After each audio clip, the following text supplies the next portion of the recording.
ፍቅር እስከ መቃብር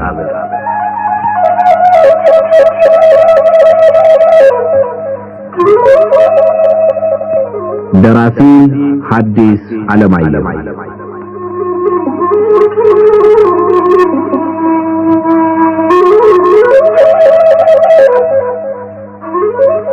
ተራኪ ወጋየሁ ንጋቱ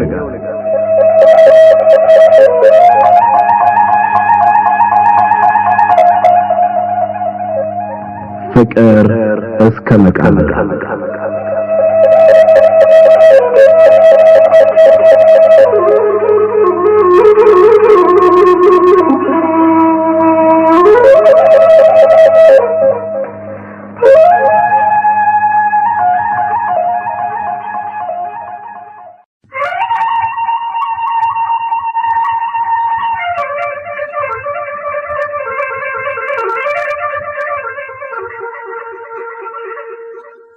አቶ ቦጋለ ሲገቡ እመቱድነሽ ላይ ምድጃ ድስት ታች ምድጃ መጣድ ጥደው ልጃቸውን በግራ ጎናቸው ይዘው እራት ቶሎ ለማድረስ ከላይ ታች ይጣደፉ ነበር።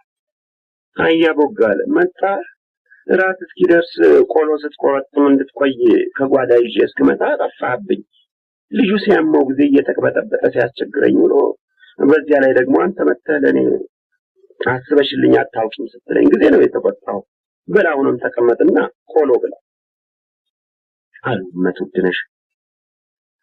ፍትግ የገብስ ቆሎ ከተወቀጠ ኑግ ጋራ በዝርግ ሰፌድ ሆኖ እሳቱ ዳር መደቡ አጠገብ ነበር። አቶ ቦጋለ ሄደው መደቡ ሲቀመጡ ምሽታቸው ልጁን አባቱ አጠገብ አስቀምጠው ወደ ማጀት ገቡ።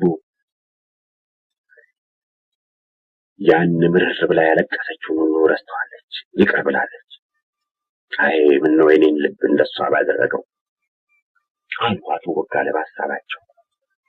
ወዲያው እመቱድነሽ ከማጀት በሰፊው አንጫ ጠላ ይዘው መጡና በባላቸው ፊት አንድ ጊዜ ፉት ብለው እንካ ባይጥም ጥም ይቆርጣል አሉ ትንሽ እንደመሳቅ ብለው። እመቱድነሽ ትንሽ እንደመሳቅ ሲሉ የሚያስደነግጥ ልዩ የደስደስ ነበራቸው። አቶ ቦጋለ ተቀብለው አንድ ጉንጭ ዋጡና ምሽታቸው ወደ ምጣዳቸው መሄድ ሲጀምሩ ወደ አሉ። እመቱድነሽ ዞር ቢሉ የአቶ ቦጋለ ከንፈሮች ዝርዝር ያሉ ውብ ጥርሶቻቸውን ትተው ግራ ቀኝ ትንሽ እንደመሸሽ ብለው ፊታቸውና አይኖቻቸው ነውሩ እንደተገለጸበት ሰው ትንሽ የፍረት ቀለም ቀባ አድርጓቸው አዩ። እመቱድነሽ ይህ አይነት አጠራርና ይህ አይነት አስተያየት ምን ማለት መሆኑን ስለሚያውቁ ተመልሰው ወደ ባላቸው እየሄዱ ምን ነው አሉ። የእሳቸውን ፊት ለልባቸው የተሰማውን የፍቅርና የደስታ ስሜት እንደ ንጹህ መስተዋት አጥርቶ እያሳየ የእሳቸውም አይኖች እንደ ኖረኛ አይን የሚያርፉበት ጠፍቷቸው ይንከራተቱ ነበር። እመቱድነሽ ሀብታቸው ሲጠፋ በድህነታቸውና በችግራቸው ጊዜ እንኳን በኋላም እድሜ ሲወስድባቸው ድረስ ውበታቸውና ደምግባታቸው አልተለዩአቸውም። አቶ ቦጋለ የሚስታቸውን ቀኝ እጅ ይዘው ትንሽ ሳብ ሲያደርጓቸው እቅፋቸው ላይ ወደቁ። ወዲያው ከንፈሮቻቸው ተገናኙ። ምጣዱ ላይ እንጀራ አለ ያራል አሉ እመቱድነሽ ራሳቸውን ባላቸው ደረት ላይ ዛል አድርገው እንደጣሉ ችግር አይናቸውን እያዩ ይረርና አባቶ አሉ ባልየው። እኛ ደረታቸው ላይ የወደቁት ውብ ወይዘሮ የእሳቸው እንዳልሆኑና ይሄዱ እንደሆነም አይመለሱም ብለው እንደፈሩ ሁሉ እቅፋታቸውን ጠበቅ እያደረጉ በኋላ እመቱድነሽ ተነስተው ወደ ምጣዱ ሲሄዱ አባባ አለ በዛብህ ከንፈሩን እያጮኸ። እኔንም እንደማማሳነኝ ማለቱ ነው። ከዚያ አቶ ቦጋለ እየሳቁ ከተቀመጠበት አንስተው ታቅፈው እናቱን በሳሙበት አፋቸው ደጋግመው ሳሙት። አያ ቦጋለ የምትሰራው ስራ አሉ እመቱድነሽ ንግዱን ከምጣዱ ላይ ሲያነሱ እንጀራው ያረረ አያ ቦጋለ ብቻቸውን በሰሩት ስራ እንደሆነ ሁሉ አረረ አሉ ባልየው አረረ ትላለህ፣ ከሰል ሆነ እንጂ። ታዩ ይራቅ ማጣቱ ወጥስ ግድ የለ ምጣዱ እንዳይበላሽ ነው እንጂ። ለምን ይበላሻል? ምጣድ አንድ ጊዜ በላዩ እንጀራ ካረረ ከዚያ በኋላ 2-3 እንጀራ ተበላሽቶ ነው ደህና ማውጣት የሚቻል። ታዲያ ይሁና እንግዲያውስ ወደን ነው። እመት ውድነሽና አቶ ቦጋለ በጣም የሚዋደዱ ባልና ሚስት ነበሩ። ብቻ የተወለዱበት ያደጉበትና የኖሩበት ሁኔታ የተለያየ ስለነበረ ይልቁንም መጀመሪያ እንደተጋቡ በመካከላቸው የነበረው ግጭትና ኩርፊያ ይበዛ ነበር። ደግነቱ ሁልጊዜ ኩርፊያውን ተከትሎ የሚመጣው አዲስ ፍቅር ስለነበረ ግጭቱና ኩርፊያው የቂም መታሰቢያ ሳይተው ያልፍ ነበረ። በሚዋደዱ ባልና ሚስት መካከል የሚነሳ ግጭት አዲስ ፍቅር ፈጥሮ ባልና ሚስቱን የበለጠ እንደሚያዋድድ፣ በማይዋደዱ ባልና ሚስት መካከል የሚነሳ ግጭት ግን በቂም ላይ ቂም ጨምሮ ወደ መለያየት እንደሚያደርስ የታወቀ ነው። በዛብህ ከተወለደ ጀምሮ 5 ዓመት እስኪሞላው ድረስ ሙሉ ጤና አልነበረውም። በተወለደ በ3 ወሩ መጨረሻ አንከሊስ የሚባለው የልጆች በሽታ አመመው። በ6ኛው ወሩ ቋቋት የሚባለው የልጆች የሳል በሽታ አመመው። በዓመቱ መጨረሻ ላይ ኩፍኝ ወጣበትና ሞተ ከተባለ በኋላ ተረፈ። አቅሙ ገና በሽታን ለመቃወም ሳይበቃ ከመወለዱ እኒህ በሽታዎች ስለተፈራረቁበት በጣም ደካማና ጤናውን ለማሰናከል ትንሽ ነገር የሚበቃው አካሉም መንማና ሆነ። በዛብህም ተብሎ የተሰየመበት በሽታ ስለበዛበት ነው። በዛብህ በሽታ ያለ መጠን የጠነከረበት ነበር። በታመመ ቁጥር ወላጆቹ ሞተ ብለው ተስፋ ከቆረጡ በኋላ ነበር የሚተርፍ። መጀመሪያ አንከሊስ ታሞ ሳለ ትኩሳቱ እንደ እሳት እየረገጠ ትንፋሹ ባጭር ቁርጥ እያለ ጥቃቅን እግሮቹና እጆቹ እየተወራጩ አይኖቹ ከእናቱ ወደ አባቱ ከአባቱ ወደ ጣራው ወደ ጎጣው ወደ ማጀቱ ሲንከራተቱ ከሞት መሸሸጊያ የሚፈልጉ ይመስሉ ነበር። ምነው እናቴ ኪዳነ ምሕረት አሉ እመት ውድነሽ። የእናት አንጀታቸው ከሕፃኑ ጋር አብሮ እየተሰቃየ ከሕፃኑ ጋር አብሮ ከሞት እየታገለ ከሕፃኑ ጋር አብሮ ጣር እያንገላታው ለምን ሰጠሽኝ? ለምን ትወስጂዋለሽ? ምን አጠፋሁ ሳይሽ ለምትነሽ አሉ እንባቸውን እያጎረፉ። እባክሽ ምረጥሽኝ ላኪ እናቴ ሆላለሁ። ያዳንሽው እንደሆነ እድሜው ሙሉ ላንቺ አገልጋይ ይሆናል። በተፍስካንሽን አጥኖ ሰዓታትሽን ቆሞ ያገለግልሻል። ያንቺ ባሪያ ያንቺ አገልጋይ እንዲሆን በተማሪ ቤት አሳድገዋል። ስዕለት ይሁንብኝ። አቶ ቦጋለ ግን ደስታቸውን የሰሩበት መሰረት ስለተናወጸባቸው ግር ብሏቸው ግራ ገብቷቸው የጋቢያቸውን ጫፍ ዘለግ አድርገው ይዘው እንደ ጭራ እያወዛወዙ ዝንቦችን ከሕፃኑ ፊት ከመከልከል በቀር ምንም አይናገሩም ነበር። እመት ውድነሽ እንባቸውን በደረታቸው እያዘነቡ ኪዳነ ምሕረትን ሲማጠኑ ሐሳባቸውን እንደመጠቅለል አደረጉና እውነት ነው አሉ። ሰጥቶ መውሰድ አሳይቶ መንሳት ልክ አይደለም። እውነቷን ብቻ ካለች ሁሉ የማልስማማበት የማልቀበለው አንድ ነገር ነው። ልጄን ደጋፊዬን ጉልበቴ ሲደክም ዓይኔ ሲጨልም የሚጦረኝን የሚረዳኝን በስለት ለታቦት መስጠት የማይሆን የማይታሰብ ነገር ነው። ይዳን ብቻ ቀድሞ ይዳን፣ እሷም ስለጨነቃት እያሉ በውስጣቸው ሲተቹ የበዛብህ እጅና እግሮች ከመወራጨቱ ትንሽ በትንሽ ጸጥ እያሉ ትንፋሹ ዘለግ እያለ አይኖቹም ቀኝና ግራ መባከኑን ትተው ስልምልም ክፍት ክድን ሲሉ አዩና እመት ውድነሽ ከእግር እስከ ራሳቸው በቀዝቃዛ ላብ ተነከሩ። አሁንም እንደገና እጅና እግሮቹ ትንሽ እንደመንቀሳቀስ አሉና ጸጥ አሉ። አይኖቹም ክፍት ክድን ስልምልም አሉና ገርበብ ብለው ዝም አሉ። እያቦጋል መጨረሻው ነው፣ መደምደሚያው ነው፣ መሞቱ ነው አሉ እመት ውድነሽ ፊታቸው ከመቅጽበት ይውጥ ብሎ። አቶ ቦጋለ ጆሮአቸውን ወደ በሽተኛው አፍንጫ ጠጋ አድርገው ትንሽ እንደቆዩ ዘርዘር ያሉ ጥርሶቻቸውን ብልጭ አድርገው ቀና አሉና ቀስ ብለው እንቅልፍ ነው ይተነፍሳል አሉ። የዚህን ጊዜ እመቱድነሽ ቆሞ የነበረ ልባቸው መስራት ጀመረ። ቆሞ የነበረ ደማቸው መዘዋወር ጀመረ።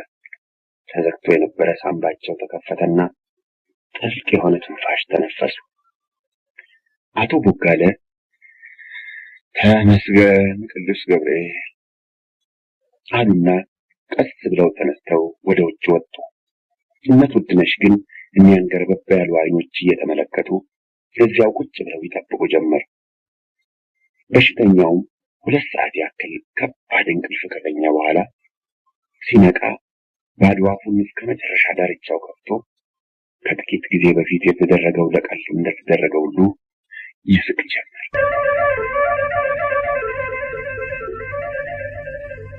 በዛብህ በተለየ እናቱ አንድ ጊዜ ለማርያም፣ አንድ ጊዜ ለጊዮርጊስ፣ አንድ ጊዜ ለዮሐንስ፣ አንድ ጊዜ ለሚካኤል፣ አንድ ጊዜ ለገብርኤል እንደተሳሉ በታቦቶቹ አደራ አውጭነትም ይሁን ወይም የተሰራበት ክር በመበርታቱ ሞትን ድል አድርጎ ለማደግ በቃ። አቶ ቦጋለ ምራንና ቀንበር፣ እርፍና ሞፈር፣ መሬትና ዘር የሚስማሙበትን ዘዴ አስተምረው ልጃቸውን በቦታቸው ለመተካት ነበር ሐሳባቸው። እመቱድነሽ ግን ልጃቸው ያደገው ለታቦቶቹ በመሳላቸው መሆኑን ስላመኑ በየጊዜው በሰጡት ቃል ኪዳን መሰረት አገልግሎቱን በሙሉ ለተሳሉላቸው ታቦቶች እንዲሰጥ ነበር። ስለዚህ በዛብህ 5 ዓመቱን ጨርሶ 6ኛውን ሲይዝ እመቱድነሽ ወደ ተማሪ ቤት እንዲገባ፣ አያ ቦጋለ ግን ለጥጃ ወይም ለፍየል እረኝነት እንዲቀጠር በማለት በመካከላቸው ጥል ተነሳ። አረ ለመሆኑ ያንቺን ሐሳብ የምቀበል ብሆን አሉ አቶ ቦጋለ፣ አንቺ በትንሹ የ7 ታቦት በተስኪያን አጥኖ ሰዓታት ቆሞ እንዲያገለግል ተስለሻል።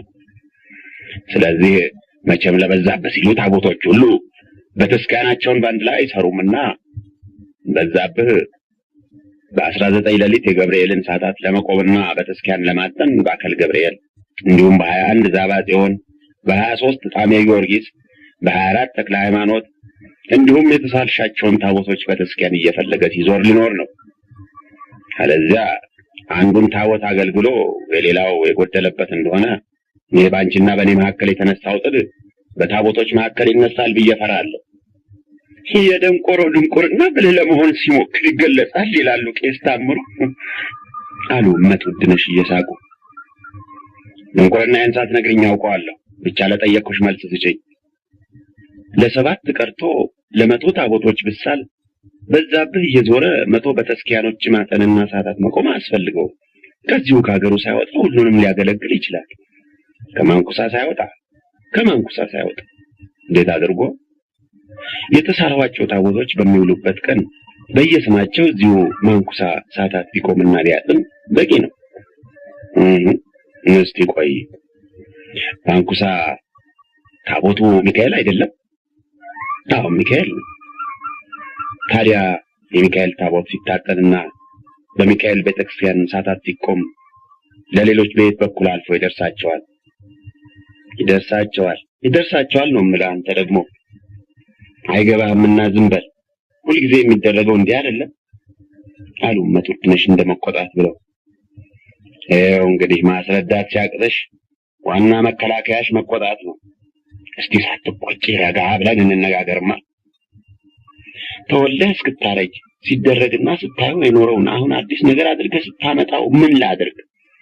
ከሁሉም የሚያናድደኝ እኮ ልብህ እያወቀ አንተ የፈለግከው ስላልሆነ ብቻ መከራከር ነው። የምናገረውን የምናገር አምኜበት እንደሆነ ወይም ለክርክር ብቻ እንደሆነ የምናውቀው እግዚአብሔርና እኔ ብቻ ነን፣ አንቺ አይደለሽም። ስለዚህ እሱን እንተውና ተወልጄ እስካረጅ ሳየው የኖርኩ ምንድነው? እዚሁ በሚካኤል ቤተክርስቲያን ለማርያም፣ ለጊዮርጊስ፣ ለባለ እግዚአብሔር፣ ለሌሎችም እንዲሁ ሲቀደስ ሲታጠን ሰዓታት ሲቆም አይተህ አታውቅም? ሱሳው ብቻ ልክ አይደለም። እሰየኔ ልክ በላ እንግዲህ ሊቆች ያወጡትን እግዚአብሔር ያወጣውን ደንብ አንተ ለውጠው። ማንም ያወጣው ብቻ በእኔ አስተያየት በሚካኤል ቤተክርስቲያን ለጊዮርጊስ ሰዓታት መቆም ወይም መቀደስ በገብረ ማርያም ሰርግ ወልደ ማርያምን እንደማወደስ ነው አሉ አቶ ቦጋለ ትንሽ እንደመሳቅ ብለው። እኮ አንተ ሊቁ እስከ ዛሬ የኖረውን ደንብ ነገ ተነስተህ ለውጫለሁ ብለህ አዋጅ አስነግርና ሲለወጥ ሁሉም ይቀራል። እስከዚያ ድረስ ግን እኔ ያልሁት ይሆናል። በሚካኤል ቤተክርስቲያን ለጊዮርጊስ የሚሆን ለማርያም ወይም ለሌላ ቢቀደስና ሰዓታት ቢቆምም እኮ አገልጋዮቹ አንቺ እንደምትዩ ድንግላይ መሆን የለባቸው። አሁን ደግሞ ሌላ ነገር አመጣ። እኔን ማስረዳት አቃተሽ ትላለህ። ሳስረዳህ ያዝከውን ትተህ ወደ ሌላ ትሄዳለህ። ምን አባቴ ላድርግ? ጨንቆኝ እኮ ነው አሉ አቶ ቦጋለ ያዘንና የጭንቅ ምልክት በፊታቸው ላይ ጎልቶ እየታየ። ለምን ይጨንቃል? አሉ ምሽታቸው። እግዚአብሔር አልሃ ይበለኝና ይሄን ልጅ ብዙ አደጋ ብዙ መከራ እንዳይገጥመው ፈራለሁ። እንዴት ያለ መከራ? ለታቦት አገልጋይ ስለሆነ ነው መከራ የሚገጥመው? አይደለም፣ ለታቦት ስላገለገለ አይደለም። ታቦት ድንግላይ ብቻ አይደለም የሚያገለግል፣ ምሽት ያገባ የት ንብረት ያበጀም ቄስ ደፍተራ ሆኖ ያገለግላል። አንቺ ግን የምትይው ድንግል ሆኖ ይቀር ነው። እኔም በጣም የፈራሁት ይሄን ነው። አየሽ፣ ካደገ በኋላ እንደሌላው ሁሉ ምሽት አግብቶ ቤት ንብረት አበጅቶ ልጅ ወልዶ መኖር የፈለገ እንደሆነና ድንግልናውን ያፈረሰ እንደሆነ ይቀሰፍብናል። ታቦቶች ቢምሩት እንኳ ድንግልናውን ያፈረሰ እየተባለ የሰው መሳቂያና መሳለቂያ ይሆናል። የሀገራችን ሰው ምላስ እንዴት እንደሆነ ታውቂያለሽ። እንኳን ድንግልና ቅስና ያፈረሰ በሀገራችን ከሌባ የበለጠ ብርቱ ነውረኛ ነው። ቄስ ፍሬው ምሽታቸውን ስለፈቱ ብቻ ለምስክር አይበቁም፣ ለአስታራቂነት ሽምግልና አይመረጡም እየተባሉ ውሻ እየተባሉ ነው ሀገራቸውን ለመልቀቅና በሰው ሀገር ሄደው ወድቀው ለመቅረት የበቁ። እንዲህ ያለ ነገር እንዳይደርስብን ነው የምፈራ። በድንግልና ታቦት እያገለገለ በሚኖረው ሁሉ እንዲህ አሁን አንተ እንዳልከው ያለ ችግር ይደርስበታል ወይስ የኛ ልጅ ስለሆነ ብቻ በሱ ላይ ይደርሳል ነው የምትል? አሁን በቄስ ፍሬው የደረሰውን ያነሳው ቄስ ፍሬው ድንግላይ አልነበሩ። በቄስ ፍሬው የደረሰውን ማንሳቴ ድንግላይ ነበሩ ብዬ አይደለም። ሲያድግ ድንግላይነቱን ለማፍረስ የፈለገ እንደሆን የሚደርስበትን አደጋ ለማስረዳት ነው። ድንግላይነቱን ያፈረሰ እንደሆን ብሎ ነገር አለ? ባካችሁ ለምን ያፈርሳል? አያፈርስም አሉ እመት ውድነሽ እንደገና ተቆጥተው። ምሽት ማግባት ቤት ንብረት ማበጀት ፈልጎ ለምን እኔ ምሽት አገባሁ? ለምን ሰው ሁሉ ምሽት ያገባል? ስለሚፈልግ አይደለም። እሱም እንደሌላው ሁሉ ይፈልግ ይሆናል። እግዚአብሔር እንደሌላው ሰው ሁሉ አድርጎ አይደለም የፈጠረው። አይፈልግም አሉ እመት ውድነሽ እንደተቆጡ። ግድ የለሽም አትቆጭ ውዴ። እኒህን ሁለት ደካሞች በሬዎቻችንን ሸጠን ለተሳልሻቸው ታቦቶች እንስጥና ስለቱ ይፈታ። ባይሆን እኔ እንዳልሁት እረኛና አራሽ መሆኑ ቀርቶ ተማሪ ቤት ይግባና በኋላ ቢፈልግ ባለ ሕግ ቄስ፣ ያለዚያም ደብተራ ይሁን፣ በኋላ ራሱ የመረጠውን ይሁን አሉ አቶ ቦጋለ። ይሄማ የእውነቱ ታየ ተረት ነው አሉ እመት ውድነሽ ቁጣቸውን ትተው ትንሽ እንደመሳቃሉና ባላቸውም የእውነቱ ታየን ታሪክ ስለሚያውቁ ምንም ቢያዝኑ ትንሽ ፈገግ አሉ። እውነቱ ታየ በሬው ጠፍቶበት ከሚካኤል ቤተክርስቲያን ገብቶ እንዲያስገኝለት ተስሎ ሲወጣ በሬውን ከቤተክርስቲያኑ ቅጥር ውጪ ሳር ሲግጥ ስላገኘው መሳሉ ቆረቆረውና እንደገና ወደ ቤተክርስቲያኑ ተመልሶ ገብቶ ሚካኤል በሬና አግኝቼዋለሁና በከንቱ እንዳትደክም ብሎ ወደ በሬው ቢመለስ ጅቦች ከበው ሲቀራመቱ ታገኘ።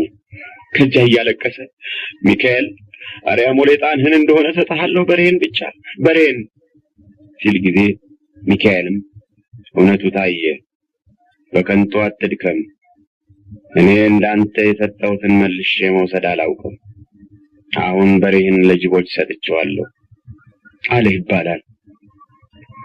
የእውነቱ ታየ ታሪክ መጨረሻው ምን እንደሆነ ታውቃለህ? እሱን እንድገም ነው የምትለኝ? አሉ እመት ውድነሽ። አይደለም፣ የስዕለቱን ለውጥን ውስጥ መምል ልጄ ሞተ እንደሆነሳ አሉ እመት ውድነሽ ወደ ባላቸው ዘወር ብለው። ባላቸው የተናገሩት ልባቸውን ስለመታውና ትንሽ አመንትተው ስለነበረ ይህ ማመንታት ታቦቶችን አስቆጥቶ በልጃቸው ላይ የማያውቁት ክፉ ነገር እንዳይደርስ ፈርተው አይኖቻቸው እንባ ሞልተው ነበር። አቶ ቦጋለ አንገታቸውን ደፍተው ዝም አሉ። በምሽታቸው ሐሳብ ተስማምተው ሳይሆን የራሳቸውን ስሜት ለምሽታቸው ማስረዳት ስላልቻሉ አንገታቸውን ደፍተው አዝነው ዝም አሉ። የለም አሉ እመት ውድነሽ። እሳቸውም አንገታቸውን ደፍተው ትንሽ ሲያስቡ ቆይተው የለም ለታቦቶች ቃል ገብተናል፣ ለሱ የሚበጀውን እነሱ ያስቡለት፣ በቀናው መንገድ እነሱ ይምሩት። ይሁን ብቻ የወላድ መካኖች ሆነን እንዳንቀር እንጂ ይሁን። የኔን ስሜት ላስረዳሽ ሞከርኩ። ብቻ ከኔ አንደበት መጎልደፍ ይሁን ካንቺ የመረዳት ጉድለት አልተግባባንም። እንግዲህ አንቺ እንዳልሽው ይሁን። እግዚአብሔር የምለምነው የኔን ስሜት ከንቱ ያንቺን እምነት እውነት እንዲያደርገው ነው ብለው ወጡ አቶ ቦጋለ። እመት ውድነሽ ባላቸውን ድል ከነሱ በኋላ በዛብህ ተማሪ ቤት ገባ።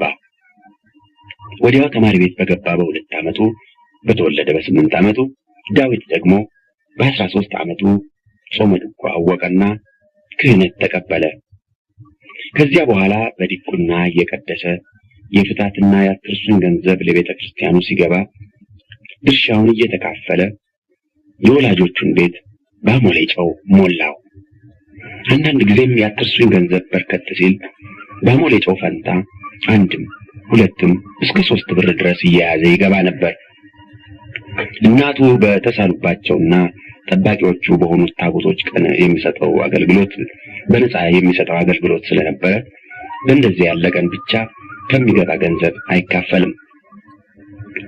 አቶ ቦጋለ ልጃቸው እየቀደሰ በሚያመጣው ገንዘብ አጠራቅመው መጀመሪያ ምሽታቸው እየፈተሉ ከሚያሰሩላቸው የዘወትር ሱሪ ሌላ ለክት የሚሆን አቡጀዲድ ሱሪ ገዙ። ከዚያ ቀጥሎ ጥሩ ጃኖ ሸማ ተሰፋላቸው። በኋላም በባህር አረብ የተከፈፈች ዝምዝሟ ያማረ ማለፊያ በርኖስ ገዙ። በርኖሷ 15 ብር ያወጣች በእውነት የጨዋ ልብስ ነበረች። እመት ውድነሽ ልጃቸው ተማሪ ቤት እንዲገባ አጥብቀው የታገሉ እሳቸው በመሆናቸው ከባላቸው ሐሳብ የእሳቸው ሐሳብ የሚበልጥ መሆኑን ባላቸው የሚረዱት ድሮ እየተመኙ ገንዘብ ስላልነበራቸው ሊያገኙት ያልቻሉትን ልጃቸው እየቀደሰ በሚያገባው ገንዘብ ያገኙ እንደሆነ ነው ብለው በማመን ለወርጨውና ለቅመማ ቅመም ከሚያውሉት ሌላ በቀረው ለራሳቸው ድሪና መስቀል እንኳን ሳይገዙ ያቶ ቦጋለ ልዩ ልዩ ልብስ እንዲገዛበት ወይም እንዲሰራበት ያደርጉ ነበር። እኔ ይህን ያክል ልብስ ስገዛ አንቺ አንድ ነጠላ እንኳን የማትገዢ ለምን ነው ውዴ? ይላሉ ባልየው። ጥጥ ገዝቼ ፈትሎ ማሰራቱ ይሻላል ብዬ ለቀሚስም ለኩታም የፈተልኩት አገልግል እየሞላ ተቀምጧል። ወደ ሸማኔ መሄዱን ሰንፌ ነው እንጂ ፈትሎም ማሰሪያ ዋጋውም ተቀምጧል፣ አታስብ ይላሉ እመት ውድነሽ ውሸታቸው።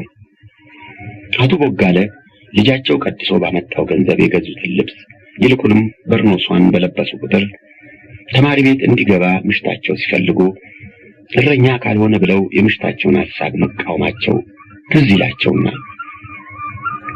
ተዛዝቼ ኖሯል በል ይላሉ።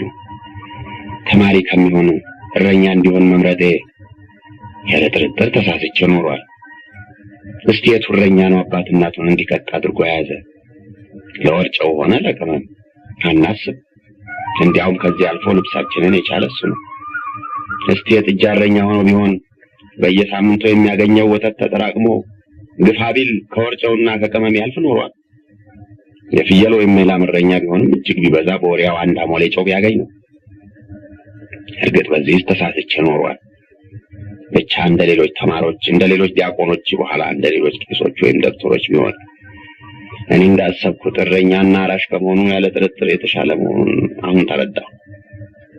ነገር ግን ልረዳው የማልችል ሌላውን ነው ይላሉ። ይህን ሁሉ ያደረገላቸው ልጃቸው ብድር መላሽ ሳይተካ ልጅ እንጂ አባት ሳይሆን አላፊ መሆኑን ሲያስቡ በደስታቸው መካከል ሐዘን በልባቸው ይሰነቀርና ልጃቸው ለዚህ ዓለም ደስታ ተመልካች ለመከራው ብቻ ተካፋይ መሆኑ ሲታሰባቸው እንኳን በበርኖስ ከግር እስከ ራሳቸው በወርቅ የሚያጅላቸው ቢሆን ሁልጊዜም ሙሉ ደስታ እንደማይሰማቸው ሁልጊዜም ደስታቸው ከቅርታ ጋር የተደባለቀ እንደሚሆን እርግጠኛ ነበሩ።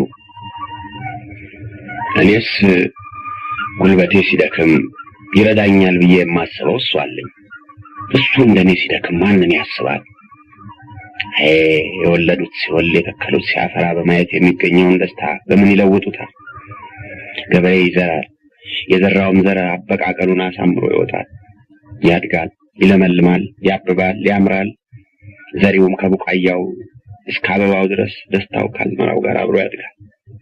ከዚያ ፍሬውን ለማየት በናፍቆት ሲጠባበቅ በመካከሉ ድንገት አንድ የመርዶ ነቢይ ይመጣና የዘራኸው ዘር ፍሬ ያፈራል፣ በአበባው ደርቆ ገለባ ትቢያ ሆኖ ይቀራል። ያንተም ደስታ ከቡቃያው እስከ አበባው በማየት ብቻ ይወሰናል ብሎ ቢያረዳው ያ ገበሬ ምን ያክል ይሰቀቅ፣ ምን ያክል አንጀቱ ይቆረጥ ይሆን? እኔም እንደሱ ነኝ። ወለድኩ፣ ደስ አለኝ።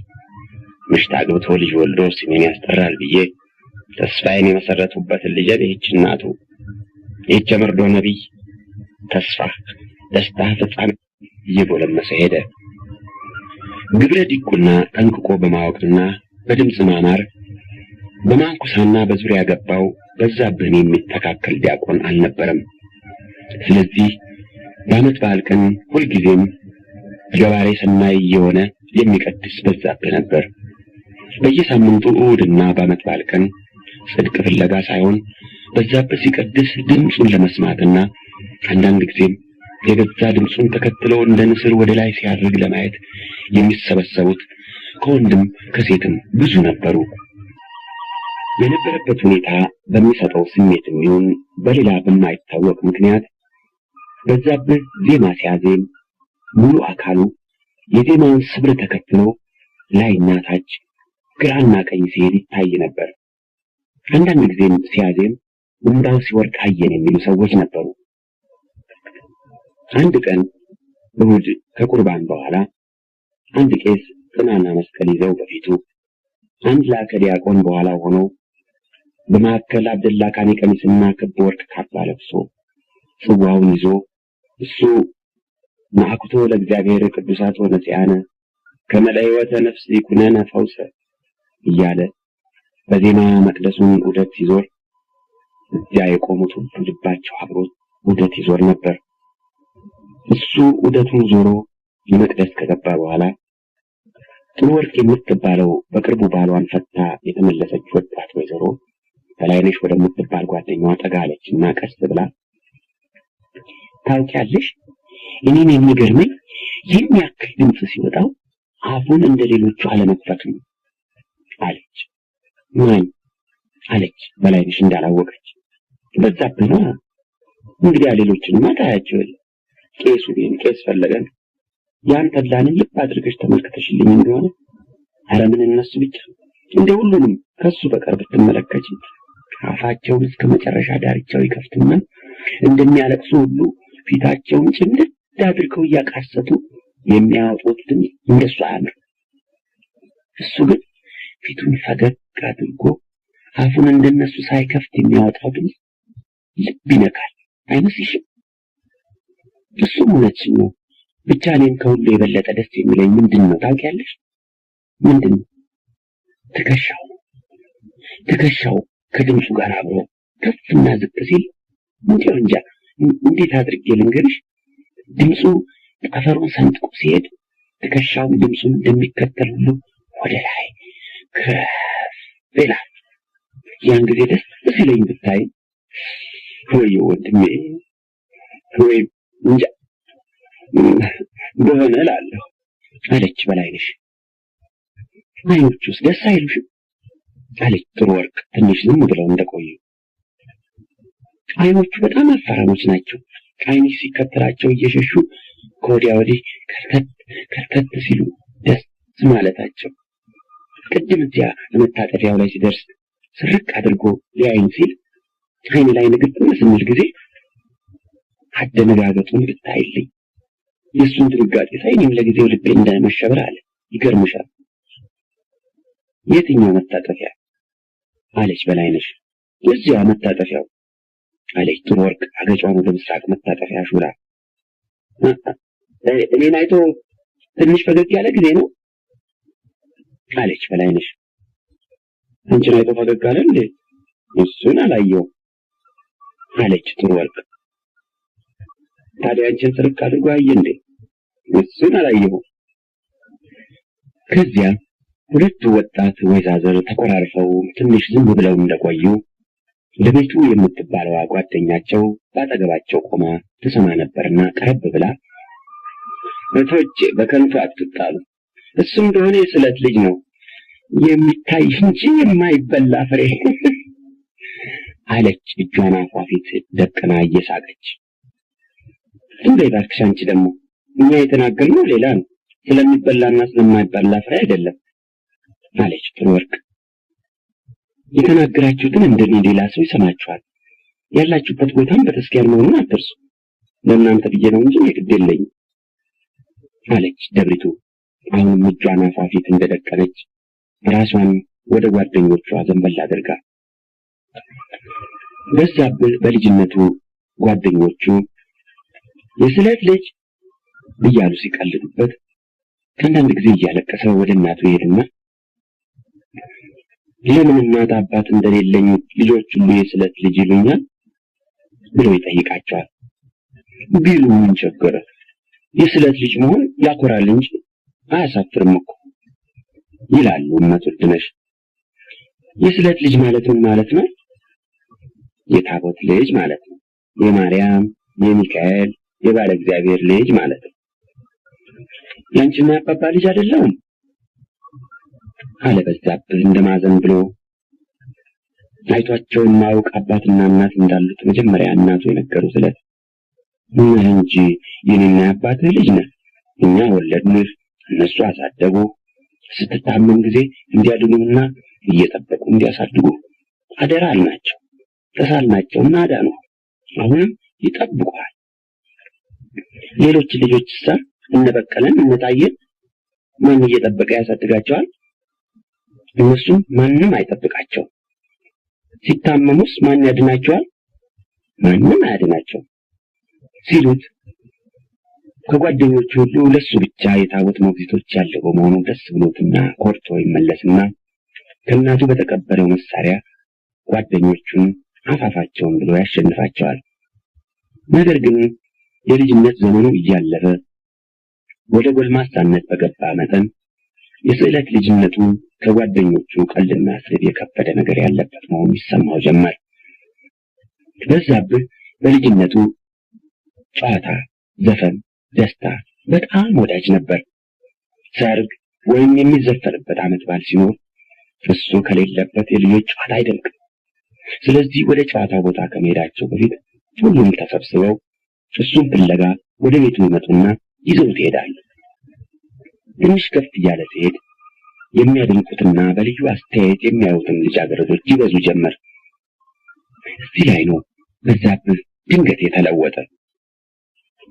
14 ዓመት ያክል ሲሆነው በየሰርጉና በየዓመት በዓሉ ትንንሽ ልጃገረዶች ስርቅ አድርገው አይተው ትንሽ እንደ መሳቅ ሲሉለት ባጠገቡ ሲያልፉ እንዳላዩ እግሩን ረገጥ ወይም ቆንጠጥ አድርገው ሲያልፉ ከሩቅ ይዘውት የመጡትን ሎሚ ወይም አበባ እሱ ፊት ሲደርሱ ያመለጣቸው አስመስለው ሲጥሉና እንዲህም የመሳሰሉ የምርጫ መግለጫዎች የሆኑ ምልክቶች ሲያሳዩት ያን ጊዜ በዛብህ ድንገት ተለወጠ። ዘፈን፣ ጨዋታ፣ ደስታ ይወድ የነበረው በዛብህ ከዘፈን የራቀ ዝምተኛ፣ ሐዘንተኛ ሆነ። ጓደኝነታቸውን ለሱ ብቻ መስጠት የሚመርጡት ልጃገረዶች መብዛታቸውንና እሱ ለዚህ ክብር ያልታደለ የሴት ጓደኝነት የማይፈቀድለት ሳይበድል የተፈረደበት ሳይጎድል ጎደሎ ነህ ተብሎ የተመሰከረበት መሆኑን ስላወቀ ካደገበት የጨዋታ የደስታ ማህበር ይሸሽ ጀመር። የሚወደውን እንዳያደርግ፣ ለሚወደው ጓደኛ እንዳይሆን፣ ብቻውን እንዲኖር አስቀድሞ የተፈረደበት መሆኑን ስላወቀ ከሚወደው መሸሽ፣ ዝምተኛ አዘንተኛ መሆን ጀመረ። ብቻ ይህ አይነት ኑሮ፣ ይህ አይነት ህይወት መውጫው መዝለቂያው የማይታይ ከጉቅማ የጨለመ ከመቃብር የከበደ ሆኖ ታየውና ፈራው፣ ጠላው። ሰው እስከ መቼ በዚህ አኳኋን ይኖራል? እግዚአብሔር እንደ ሰው ከፈጠረኝ በኋላ እንደ ሰው እንዳልኖር የሚፈለግበት ምክንያት ምንድን ነው? የለም፣ እግዚአብሔር ይህን አልፈለገም። እናቴ ናት ይላል በዛብህ ብቻውን ቁጭ ይልና። አንዳንድ ጊዜ በዛብህ ጥንት የነበሩትን በዘመኑም የሚኖሩትን ምሽት ሳያገቡ ቤት ንብረት ሳይፈልጉ ሕይወታቸውን በሙሉ ለእግዚአብሔር አገልግሎት የሰጡ ደናግል ሲያስብ የተናገረው ያሰበውም ታላቅ ድፍረትና ክህደት ይመስለውና ፍርሃት ይዘዋል። ነገር ግን እንዲህ ያለው ፍርሃት የጎልማስነት ደሙ ሲፈላ ወዲያውኑ በልሞ ይጠፋል። አሁን እኔ እንድኖረው የተመደበልኝን ሕይወት የሚኖሩም ብዙዎች እንደሆኑ አውቃለሁ። ቢሆንም መርጠውት ወደውት ነው እንጂ ሌላ ሰው የመረጠላቸው አይመስለኝም። ሌላ ሰው የመረጠላቸው ቢኖሩም ይህ ልክ አይደለም። የሆነ ሆኖ እኔ እንዲህ ያለውን ሕይወት አልወደውም፣ አልመርጠውም፣ አልፈልገውም። እግዚአብሔር ይቅር ይበለኝ እንጂ ሕይወት አይደለም ይላል። ይህም ሆኖ በዛብህ ስራ አልፈታም። ሕይወትን በመውደድና በፍርሃት መካከል በሁለት ተከፍሎ እንዲህ እየተሰቃየ 20 ዓመቱን ጨርሶ 21ኛውን ሲይዝ የዜማ መምህርነት ተመርቆ ወጣ።